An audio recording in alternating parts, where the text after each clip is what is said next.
Dick Tracy, issue number 1. That's right, folks. The fine people over at Mad Cave.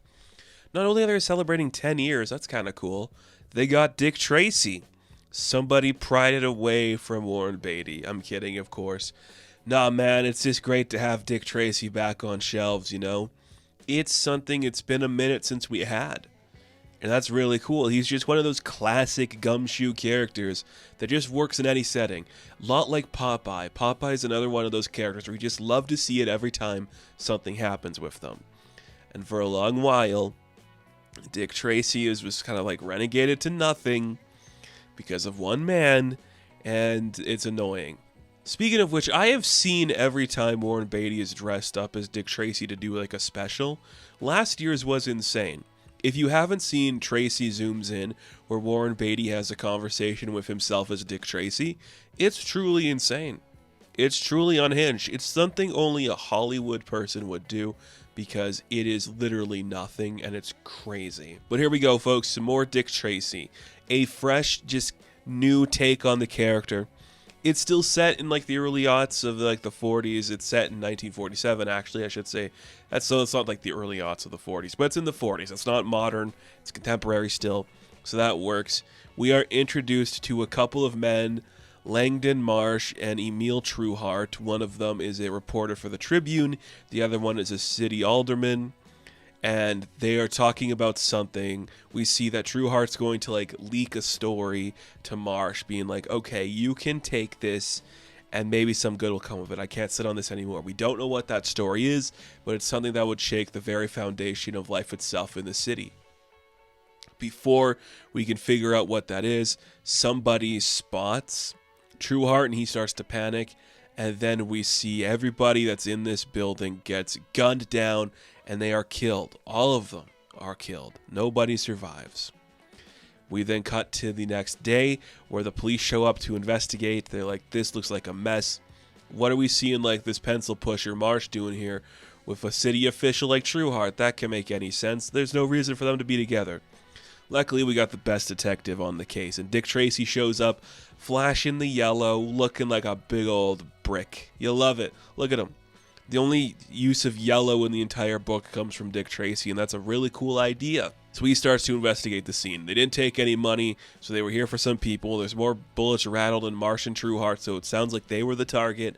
Sun's not making any sense about this, but we're going to ring it out and see what comes clean, right? That's pretty cool. As they are doing that, they see that a woman named Tess Trueheart shows up because her father has just been killed, and she's going to get to the bottom of this. She also worked with Marsh at the Tribune, so, you know, a feisty femme fatale to put in our story next to Dick Tracy. What more could you want? He's already smitten. He's just classically Warren Beatty. Already just sees a woman. He's like, that is a woman you gotta follow down the street and ask her the time of day. Crazy. So Dick Tracy already knows he's going to be running into this woman at some point. We cut to later in the day when Dick goes to see the chief of police, and the chief of police is just at his home making breakfast. He's just frying up some eggs. He's like, look, Tracy, I get what you're doing here, and I like that you're on this case, but we have to get solid evidence that this was a hit and not just like a random act of violence, because it looks like a random act of violence at the moment. So we'll figure out how to do that. And you can sit by and let the cops do their job, but that ain't the Dick Tracy style, is it? No, it's not. He's got to go on the streets and figure some stuff out. That's what he's going to do. Cut back to Tess Trueheart, who is rummaging through her father's desk drawer trying to find something. She finds a notebook where it says that he has to go meet Mumbles. Now, what's Mumbles? What's Mumbles? Well, that could be anything. And as she's doing that, a couple of scary thugs walk in. Uh-oh, what's going to happen? Well, she's going to stab one and run out of the room, screaming for a taxi. She has to go get to Dick Tracy. And Dick Tracy, he's the smartest guy you ever met. He knows exactly who Mumbles is. It's a person, it's not a place. So they have to go to like some old building to go track down Mumbles, introducing us to a classic Dick Tracy character. Mumbles, folks. Get to shine a little bit here of what I know about these characters. Kind of fun. So they're going to go inside. Mumbles is trying to escape through the window. Ain't going to work. He gets stuck. He's getting dragged away by Dick, and that's when like a truck just like runs out of the street and tries to stop them. And that's when we are introduced to Flat Top, who's holding a Tommy gun, ready to take them both down, take them all down even. Misses every shot, and you see Dick fires one gun. I keep calling him Dick. Tracy hits a fire hydrant that knocks like water onto Flat Top, so they manage to get away, get to safety, because Flat Top was defeated by getting wet. That sure make him mad. We then cut to the docks, where we see that Flat Top is talking to some mysterious benefactor. Who is it? We don't know yet, but he's like, I don't know, Mumbles had some guy helping him. It's hard to say. I think he was like a cop, some detective or something. His name was Tracy, Dick Tracy. Dick Tracy. Let's go find him and cut him down. And we see the reveal of the person that Flat Top is talking to. And to me, it looks like Big Boy Caprice. I could be wrong. That's just what I'm leaning on here. It doesn't look like a prune face or any of the other classic ones. That looks like Big Boy Caprice. Just a big chin. That's who I think it is. So, yeah, the book ends with that big reveal. And I'm like, hell yeah. Where are we going from here? I don't really know. But that's really exciting. I won't say I'm too versed in the history of Mad Cave and all the stuff they put out.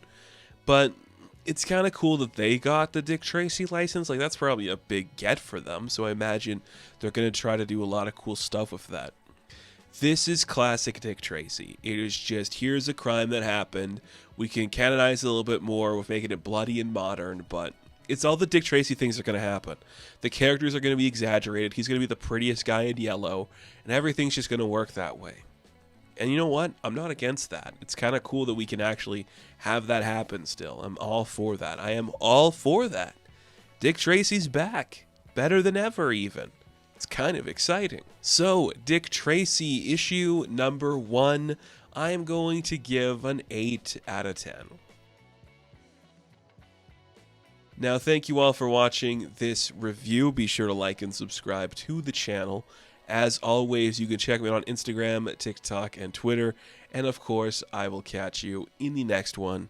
Have fun. Stay safe. Good luck.